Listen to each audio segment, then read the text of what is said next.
যে ইয়াত 4,000তকৈ অধিক বাইক হৈছে আৰু বাইক আহি আছে আৰু ইয়াৰে কিন্তু 4,000 বাইকৰ ভিতৰত 3,000হে পদুম ফুল দেখিব, সেইখিনি আমাৰ যুৱ মৰ্চাৰ সৈতে জড়িত বা আমাৰ দলৰ সৈতে জড়িত। বাকী 1,500 যুৱক নিজে নিজে ওলাই আহিছে স্বতঃস্ফূৰ্তভাৱে আমাৰ শ্ৰীযুত কুশল দুৱৰীৰ সমৰ্থন।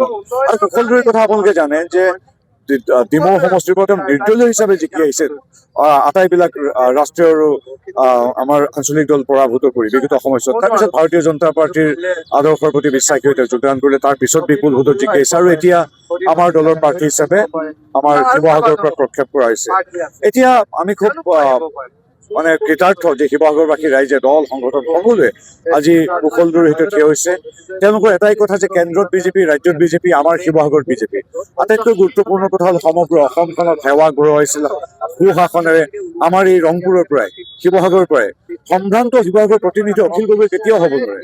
যোৱাবাৰ জিকাৰ কথাটো সুকী আছিল, জেলত আছিল এজন অসমীয়া যুৱক, মাক ওলাই আহিছে। আমাৰ বহু মানুহে এটা সংবেদনশীল আৰু এটা আবেগেৰে ক'লে যে হয় ল'ৰাটো জেলত আছে, জিকিলেকে যেনে ওলাই। কিন্তু এই এগৰাকী অশ্লীল কথা কোৱা, অভদ্ৰ কথা কোৱা, এনাৰ্কিষ্ট, মানুহক মাৰি দিম, থু পেলাই দিম, জ্বলাই দিম, তেনেধৰণৰ অভদ্ৰ অশ্লীল কোৱা, মানসিকভাৱে কেতিয়াবা নিজৰ সীমা চেৰাই যোৱা মানুহ এজনক এই সম্ভ্ৰান্ত ঐতিহ্যমণ্ডিত শিৱসাগৰৰ প্ৰতিনিধি হিচাপে শিৱসাগৰখনক কেতিয়াও নিদিয়ে। মোক শিৱসাগৰ আমাৰ বিজেপি প্ৰাৰ্থী বুলি নহয়, আন সকলোবিলাকে এটাই কথা কৈছে, লাজ লাগেহে আমি কিয়নো ভোট দিছিলো এনেকুৱা ধৰণৰ অভদ্ৰ অশ্লীল কোৱা মানুহ এজনক। গতিকে সেই মানুহজনক কেতিয়াও এতিয়া ভোট নিদিয়ে, কেতিয়াও ভোট নিদিয়ে, কাৰণ মানুহে উন্নয়ন বিচাৰে। আপোনালোকে চাওক, এতিয়া যিখিনি উন্নয়নমূলক কাম হৈছে, সেই ৰংঘৰৰ আঁচনি, সৌন্দৰ্যকৰণ আঁচনিৰ পৰা বাট পথ, চাৰ্কিট হাউচ, যিমান আলি পদূলি সকলোবিলাক হিমন্ত বিশ্ব শৰ্মাদেৱৰ প্ৰত্যক্ষভাৱে কৰিছে। ইয়াত অখিল গগৈ একো অৰিহণা নাই। এতিয়া আমাৰ শিৱসাগৰ আগুৱাই নিব লাগে আমাৰ হিমন্ত বিশ্ব আৰু মোদী ডাঙৰীয়াৰ প্ৰতিনিধি, আৰু তেওঁ হ'ল কুশল দুৱৰী। গতিকে এইবাৰ কুশল দুৱৰী বিজয় অৱধাৰিত আৰু অখিল গগৈ মোৰ বোধেৰে তেওঁ তৃতীয় স্থানতে থাকিব। আমাৰ নিজৰ ভিতৰতে যুঁজ হ'ব, প্ৰদীপ হাজৰিকা আৰু কুশল দুৱৰীৰ মাজত যুঁজ হ'ব।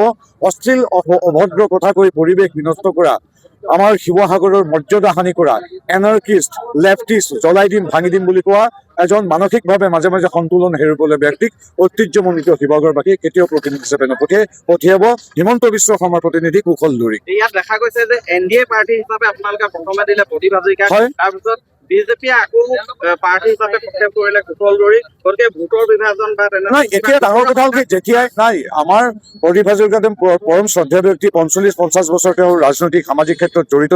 প্ৰদীপ হাজৰিকা এগৰাকী অতি জনপ্ৰিয় জননেতা। তাৰ উপৰিও আপোনালোকে জানে বিগত সময়ছোৱাত সত্ৰ আয়োগৰ জৰিয়তে কিমান কাম কৰিলে তেখেতে। তাই আৰু আমাৰ শুনক, বন্ধুত্বপূৰ্ণ মিত্ৰতা বুলি এটা শব্দ আছে কাৰণে দুটা প্ৰাৰ্থী আমি কৰিছো। কিন্তু এনেধৰণে দুই এটা সমষ্টিত আমাৰো হৈছে, বিৰোধীও হৈছে। আৰু আটাইতকৈ কথা হ'ল, আমি সিদ্ধান্ত যেতিয়া ললো যে আমাৰ প্ৰতিদ্বন্দ্বিতা কুশল দুৱৰী আৰু প্ৰদীপ হাজৰিকাৰ মাজতে হ'ব, তেতিয়াহে আমি প্ৰাৰ্থী দিছো। যেতিয়া আমি আমাৰ সমগ্ৰ চাৰ্ভে, চাইণ্টিফিক চাৰ্ভে, 6টা চাৰ্ভে পিছত যেতিয়া গম পোৱা গ'ল অখিল গগৈ তৃতীয় স্থানত থাকিব, আমি প্ৰাৰ্থী দিলো। গতিকে আমি তাৰপিছত দিলো আৰু সৌভাগ্যবশত এতিয়া 1 নম্বৰ স্থানত আছে আমাৰ কুশল দুৱৰী, 2 নম্বৰত আমাৰ পৰম শ্ৰদ্ধেয় মিত্ৰ প্ৰদীপ হাজৰিকা, আৰু তৃতীয় স্থানত আছে অশ্লীলতা, অভদ্ৰামী, এনাৰ্কিষ্ট, ভাঙি দিম জ্বলাই দিম বুলি কোৱা যি কোনো পৰ্যায় শিৱসাগৰৰ দৰে ঐতিহ্যমণ্ডিত ঠাইৰ কেতিয়াও এগৰাকী প্ৰতিনিধি হ'ব নোৱাৰে, তেনেকৈ এই ব্যক্তিক আচলতে তৃতীয় স্থানলৈ শিৱসাগৰবাসী ৰাইজে ইতিমধ্যে প্ৰক্ষেপ কৰিছে। আমাৰ এই ৰেলীত সকলো ওলাই আহিছে, অকল যুৱ প্ৰজন্মই নহয়, আমাৰ মহিলা আইসকল, জ্যেষ্ঠসকল সকলোৱে মোক এবাৰ আশীৰ্বাদ দিছে আৰু আমি ইয়াৰ পৰা জয়ী হোৱাটো নিশ্চিত। যিকোনো খবৰৰ বাবে যোগাযোগ কৰক আমাৰ এই নম্বৰত 9181 307 2221।